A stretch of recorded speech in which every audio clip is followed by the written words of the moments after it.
Moby-Dick, by Herman Melville, chapters 89 to 91. Chapter 89. Fast Fish and Loose Fish. The allusion to the waif and waif poles in the last chapter but one necessitates some account of the laws and regulations of the whale fishery, of which the waif may be deemed the grand symbol and badge. It frequently happens that when several ships are cruising in company, a whale may be struck by one vessel, then escape and be finally killed and captured by another vessel.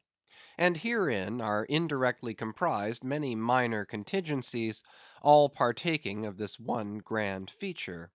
For example, after a weary and perilous chase and capture of a whale, the body may get loose from the ship by reason of a violent storm, and drifting far away to leeward, be retaken by a second whaler, who, in a calm, snugly tows it alongside, without risk of life or line.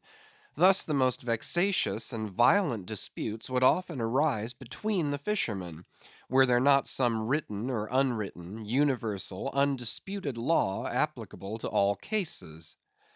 Perhaps the only formal whaling code authorized by legislative enactment was that of Holland. It was decreed by the States General in A.D. 1695. But though no other nation has ever had any written whaling law, yet the American fishermen have been their own legislators and lawyers in this matter. They have provided a system which for terse comprehensiveness surpasses Justinian's Pandects and the by-laws of the Chinese Society for the suppression of meddling with other people's business. Yes, the laws might be engraven on a Queen Anne's farthing, or the barb of a harpoon, and worn round the neck, so small are they. 1. A fast fish belongs to the party fast to it. 2. A loose fish is fair game for anybody who can soonest catch it.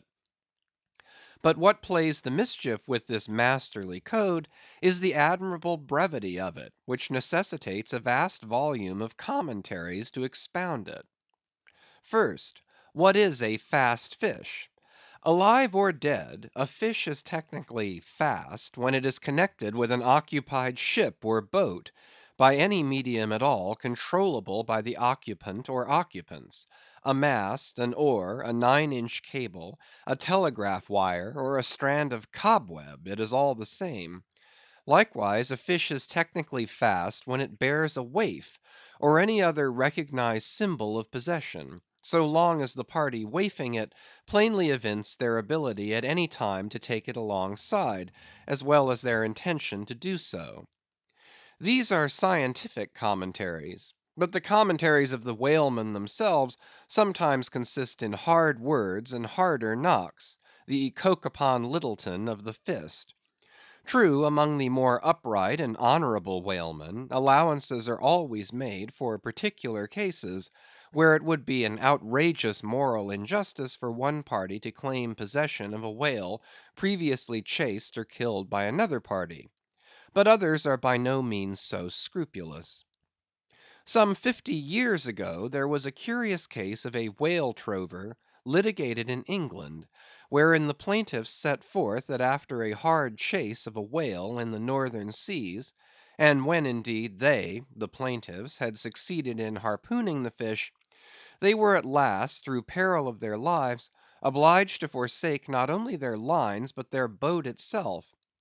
Ultimately the defendants, the crew of another ship, came up with the whale, struck, killed, seized, and finally appropriated it before the very eyes of the plaintiffs.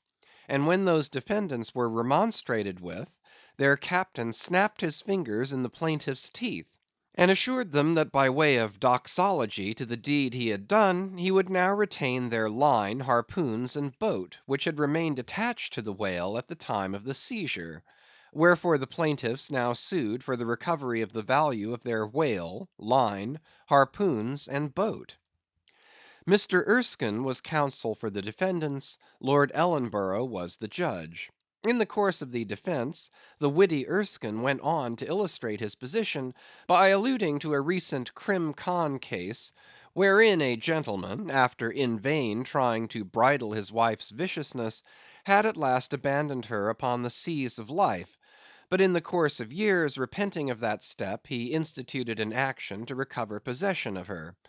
Erskine was on the other side, and he then supported it by saying that though the gentleman had originally harpooned the lady, and had once had her fast, and only by reason of the great stress of her plunging viciousness had at last abandoned her, yet abandon her he did, so that she became a loose fish; and therefore, when a subsequent gentleman re-harpooned her, the lady then became that subsequent gentleman's property, along with whatever harpoon might have been found sticking in her. Now, in the present case, Erskine contended that the examples of the whale and the lady were reciprocally illustrative of each other. These pleadings and the counter pleadings being duly heard, the very learned judge in set terms decided, to wit, that as for the boat he awarded it to the plaintiffs, because they had merely abandoned it to save their lives; but that with regard to the controverted whale, harpoons, and line, they belonged to the defendants; the whale because it was a loose fish at the time of the final capture, and the harpoons and line because when the fish made off with them, it (the fish) acquired a property in those articles, and hence anybody who afterwards took the fish had a right to them. Now the defendants afterwards took the fish, ergo the aforesaid articles were theirs. A common man, looking at this decision of the very learned judge, might possibly object to it; but ploughed up to the primary rock of the matter, the two great principles laid down in the twin whaling laws previously quoted, and applied and elucidated by Lord Ellenborough in the above cited case, these two laws touching fast fish and loose fish, I say, will on reflection be found the fundamentals of all human jurisprudence; for notwithstanding its complicated tracery of sculpture, the temple of the law, like the temple of the Philistines, has but two props to stand on. Is it not a saying in every one's mouth, possession is half of the law; that is, regardless of how the thing came into possession? But often possession is the whole of the law. What are the sinews and souls of Russian serfs and republican slaves but fast fish, whereof possession is the whole of the law?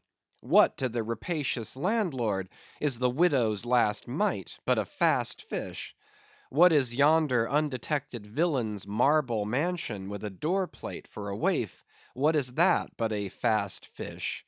What is the ruinous discount which Mordecai the broker gets from poor Woebegone the bankrupt, on a loan to keep Woebegone's family from starvation? What is that ruinous discount but a fast fish?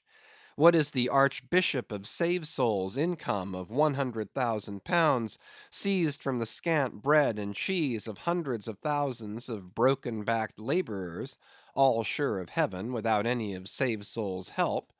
What is that globular £100,000 but a fast fish? What are the Duke of Dunder's hereditary towns and hamlets but fast fish? What to that redoubted harpooneer, John Bull, is poor Ireland but a fast fish? What to that apostolic lancer, brother Jonathan, is Texas but a fast fish? And concerning all these, is not possession the whole of the law? But if the doctrine of fast fish be pretty generally applicable, the kindred doctrine of loose fish is still more widely so. That is internationally and universally applicable.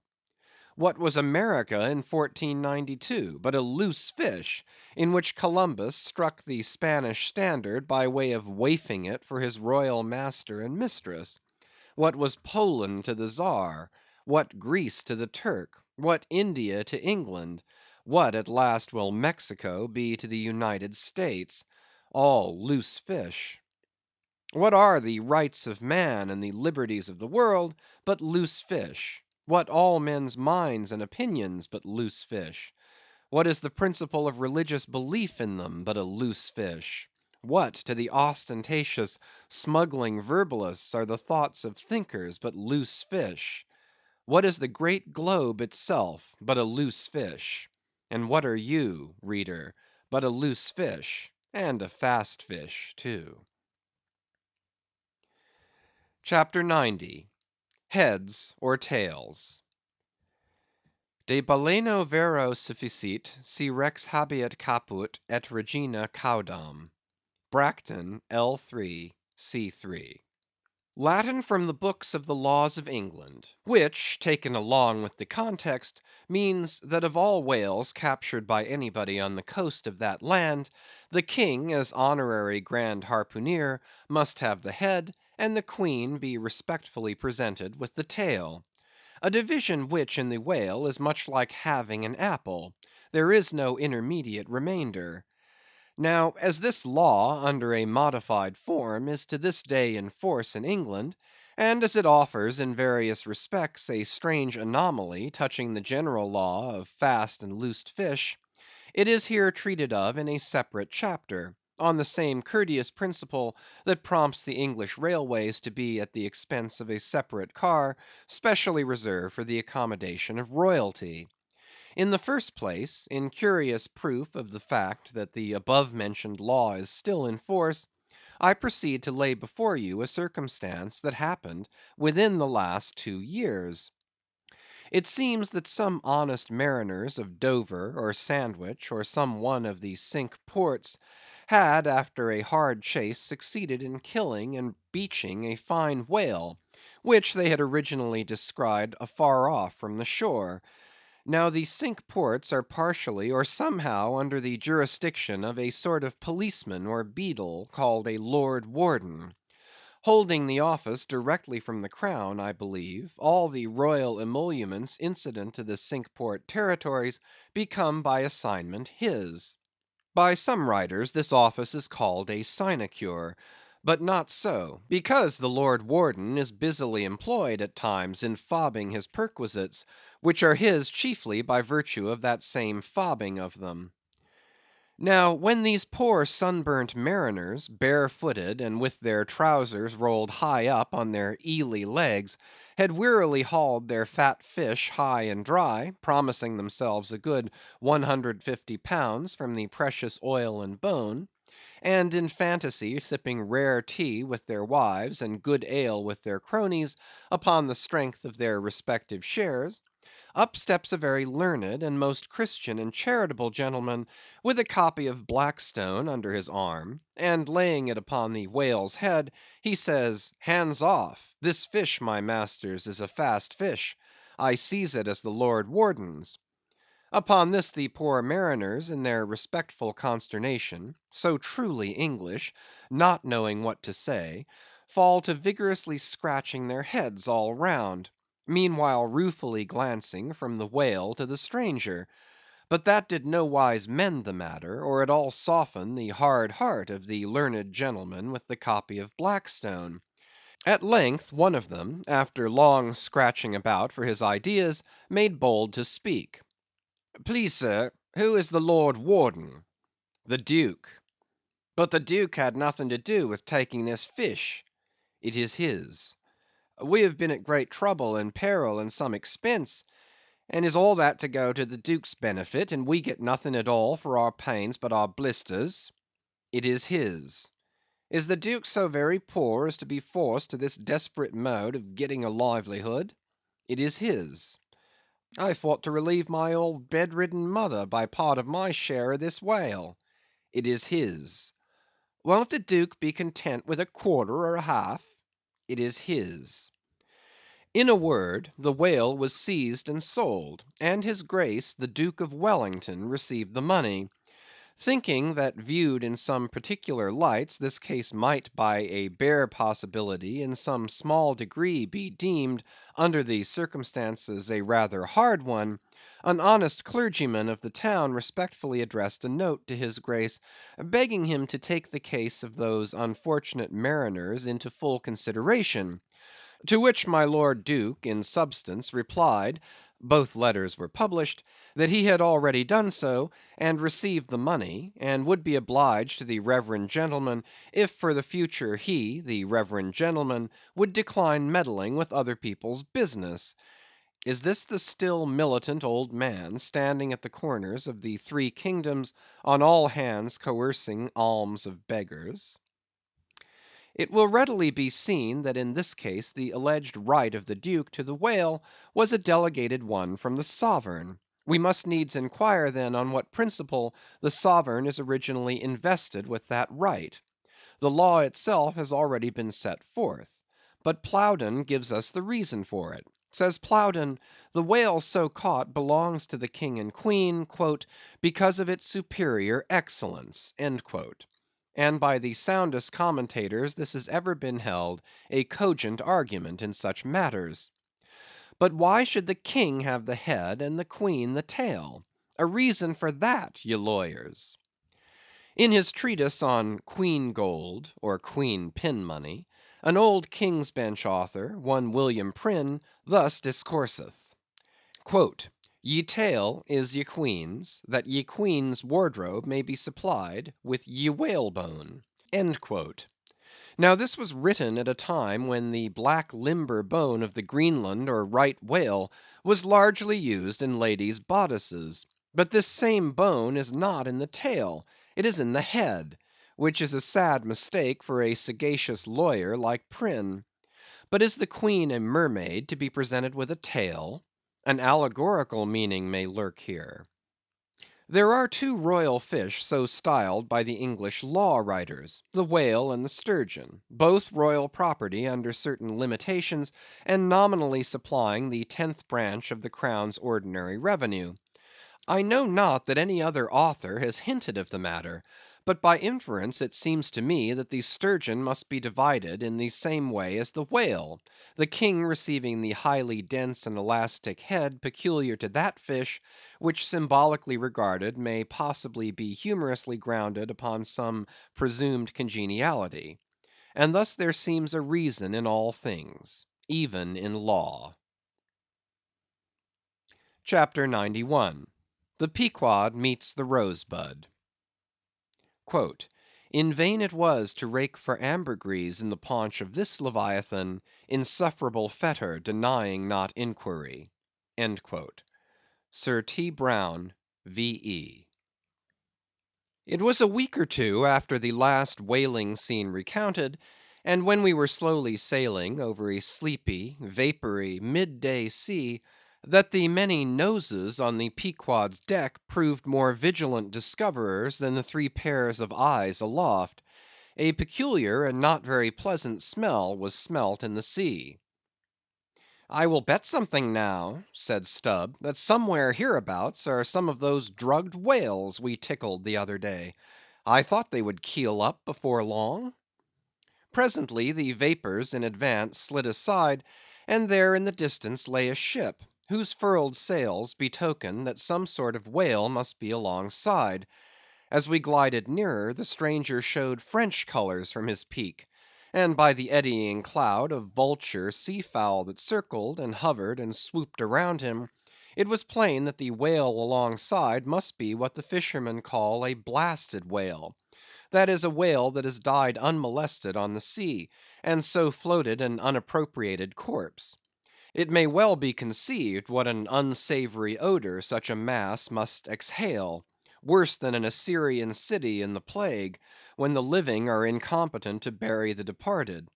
So intolerable indeed is it regarded by some, that no cupidity could persuade them to moor alongside of it. Yet are there those who will still do it, notwithstanding the fact that the oil obtained from such subjects is of a very inferior quality, and by no means of the nature of attar of rose. Coming still nearer with the expiring breeze, we saw that the Frenchman had a second whale alongside, and this second whale seemed even more of a nosegay than the first. In truth, it turned out to be one of those problematical whales that seem to dry up and die with a sort of prodigious dyspepsia or indigestion, leaving their defunct bodies almost entirely bankrupt of anything like oil. Nevertheless, in its proper place we shall see that no knowing fisherman will ever turn up his nose at such a whale as this, however much he may shun blasted whales in general. The Pequod had now swept so nigh to the stranger that Stubb vowed he recognized his cutting spade pole entangled in the lines that were knotted round the tail of one of these whales. "There's a pretty fellow now," he banteringly laughed, standing in the ship's bows. "There's a jackal for thee! I well know that these crappos of Frenchmen are but poor devils in the fishery, sometimes lowering their boats for breakers, mistaking them for sperm whale spouts. Yes, and sometimes sailing from their ports with their hold full of boxes of tallow candles, and cases of snuffers, foreseeing that all the oil they will get won't be enough to dip the captain's wick into. Aye, we all know these things. But look ye, here's a crapo that is content with our leavings; the drugged whale there, I mean. Aye, and is content too with scraping the dry bones of that other precious fish he has there. Poor devil! I say, pass round a hat, some one, and let's make him a present of a little oil for dear charity's sake. For what oil he will get from that drugged whale there, wouldn't be fit to burn in a jail; no, not in a condemned cell. And as for the other whale, why, I'll agree to get more oil by chopping up and trying out these 3 masts of ours than he'll get from that bundle of bones. Though now that I think of it, it may contain something worth a good deal more than oil. Yes, ambergris. I wonder now if our old man has thought of that. It's worth trying. Yes, I'm for it." And so saying, he started for the quarter deck. By this time the faint air had become a complete calm, so that whether or no, the Pequod was now fairly entrapped in the smell, with no hope of escaping except by its breezing up again. Issuing from the cabin, Stubb now called his boat's crew, and pulled off for the stranger. Drawing across her bow, he perceived that in accordance with the fanciful French taste, the upper part of her stem piece was carved in the likeness of a huge drooping stalk, was painted green, and for thorns had copper spikes projecting from it here and there, the whole terminating in a symmetrical folded bulb of a bright red color. Upon her headboards in large gilt letters he read "Bouton de Rose," rose button or rose bud, and this was the romantic name of this aromatic ship. Though Stubb did not understand the bouton part of the inscription, yet the word rose and the bulbous figure head put together sufficiently explained the whole to him. "A wooden rose bud, eh?" he cried with his hand to his nose. "That will do very well. But how like all creation it smells!" Now in order to hold direct communication with the people on deck, he had to pull round the bows to the starboard side, and thus come close to the blasted whale, and so talk over it. Arrived then at this spot, with one hand still to his nose, he bawled, "Bouton de Rose, ahoy! Are there any of you Bouton de Roses that speak English?" "Yes," rejoined a Guernsey man from the bulwarks, who turned out to be the chief mate. "Well then, my Bouton de Rosebud, have you seen the white whale?" "What whale?" "The white whale. A sperm whale, Moby-Dick. Have you seen him?" "Never heard of such a whale. Cachalot blanche? White whale? No." "Very good then. Good bye now, and I'll call again in a minute." Then rapidly pulling back towards the Pequod, and seeing Ahab leaning over the quarter deck rail awaiting his report, he moulded his 2 hands into a trumpet and shouted, "No, sir, no!" Upon which Ahab retired, and Stubb returned to the Frenchman. He now perceived that the Guernsey man, who had just got into the chains, and was using a cutting spade, had slung his nose in a sort of bag. "What's the matter with your nose there?" said Stubb. "Broke it?" "I wish it were broken, or that I didn't have any nose at all," answered the Guernsey man, who did not seem to relish the job he was at very much. "But what are you holding yours for?" "Oh, nothing. It's a wax nose. I have to hold it on. Fine day, ain't it? Air rather gardeny, I should say. Throw us a bunch of posies, will you, Bouton de Rose?" "What in the devil's name do you want here?" roared the Guernseyman, flying into a sudden passion. "Oh, keep cool. Cool, yes, that's the word. Why don't you pack those whales in ice while you're working at 'em? But joking aside, though, do you know, Rosebud, that it's all nonsense trying to get any oil out of such whales? As for that dried up one, there, he hasn't a gill in his whole carcass. I know that well enough, but d'ye see, the captain here won't believe it. This is his first voyage.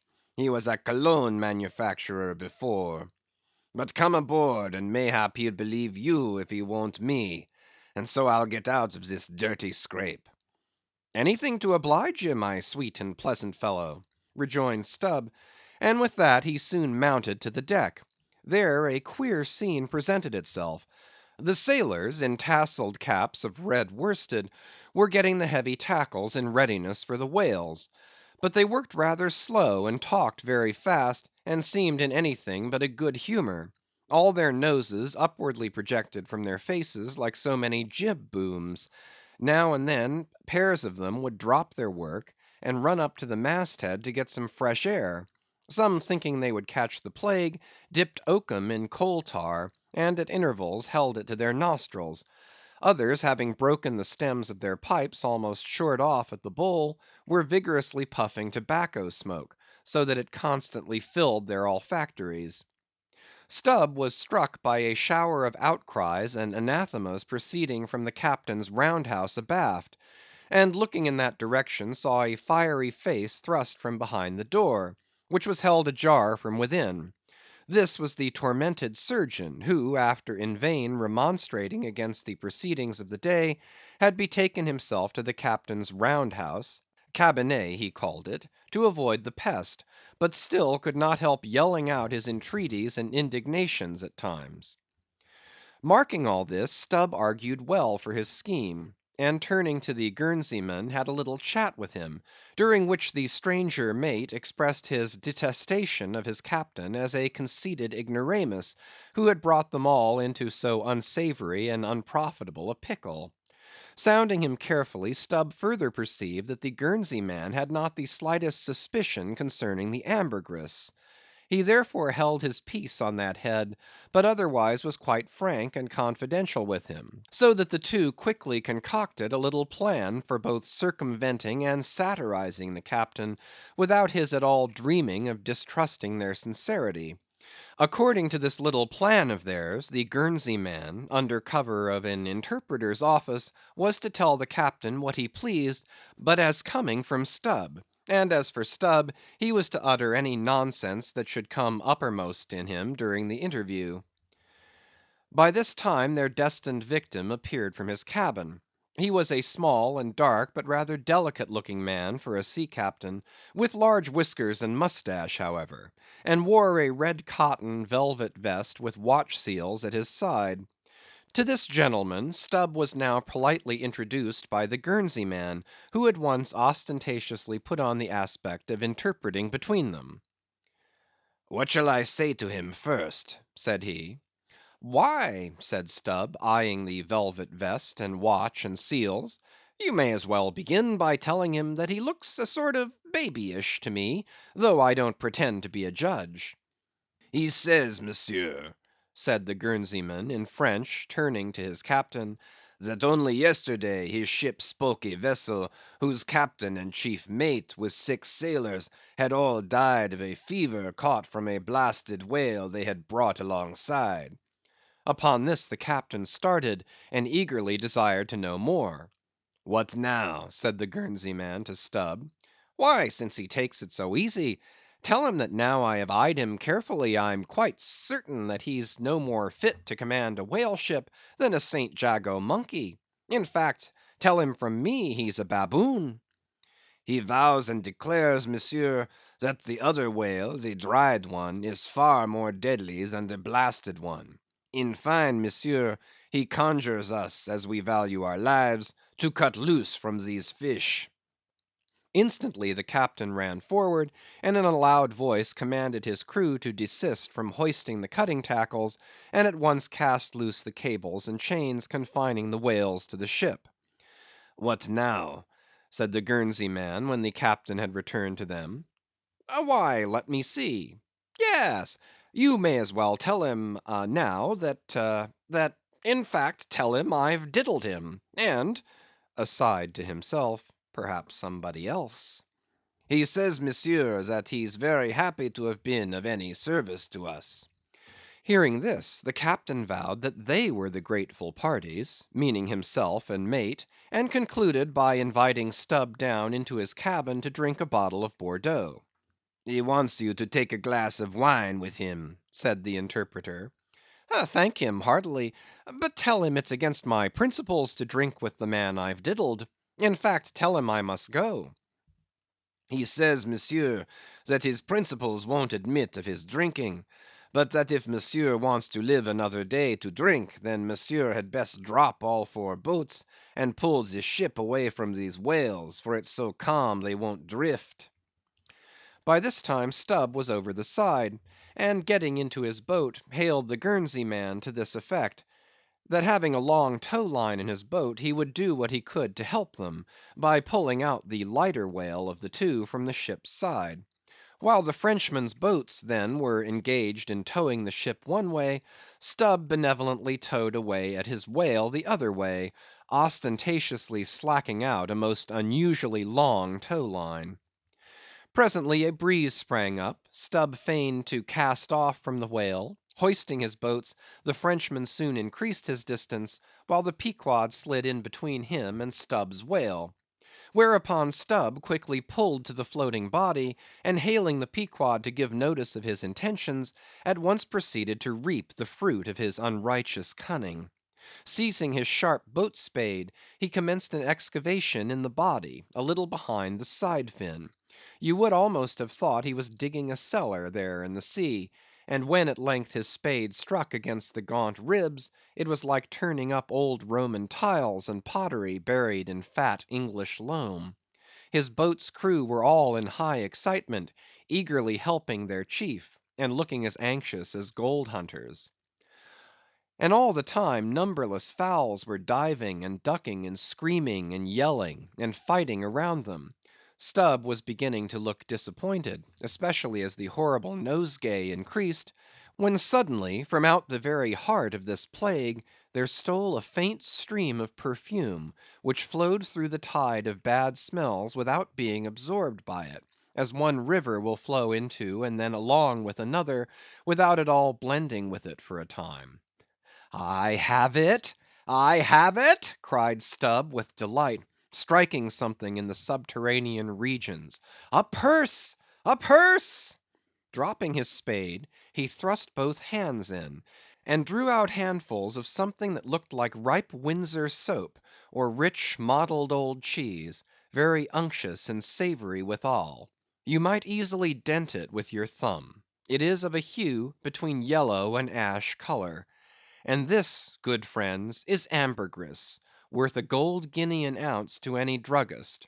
Some 6 handfuls were obtained, but more was unavoidably lost in the sea; and still more perhaps might have been secured, were it not for impatient Ahab's loud command to Stubb to desist, and come on board, else the ship would bid them good bye. End of Chapters 89 to 91.